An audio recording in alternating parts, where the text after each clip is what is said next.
আমরা যখন আমাদের কম্পিউটারে উইন্ডোজ দেই তখন কিন্তু আমাদের কম্পিউটারে স্টার্টআপ সাউন্ডটি থাকে না, অর্থাৎ আমরা যখন আমাদের কম্পিউটারটি চালু করি তখন কোনো শব্দ হয় না। সো আমরা কিভাবে আমাদের কম্পিউটারের স্টার্টআপ সাউন্ডটি অন করতে পারি সেটি আজকে দেখাবো। সো আমাদের চ্যানেলটি যদি সাবস্ক্রাইব না করে থাকেন তাহলে অবশ্যই আমাদের চ্যানেলটি সাবস্ক্রাইব করে নেবেন।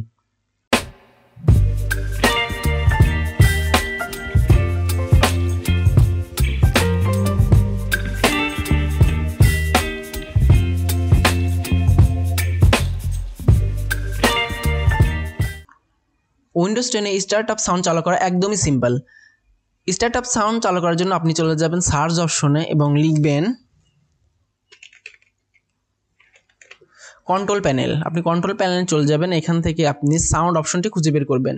ভিউ বাই থেকে আপনার যদি ক্যাটাগরি থাকে তাহলে এখান থেকে আপনি লার্জ আইকনে দিয়ে নেবেন, তাহলে এরকম আসবে। এখান থেকে আপনি সাউন্ড খুঁজে বের করবেন এবং সাউন্ডে ডাবল ক্লিক করবেন। সো আপনার সামনে এরকম একটা উইন্ডো চলে আসবে, এখান থেকে আপনি সাউন্ডে চলে যাবেন।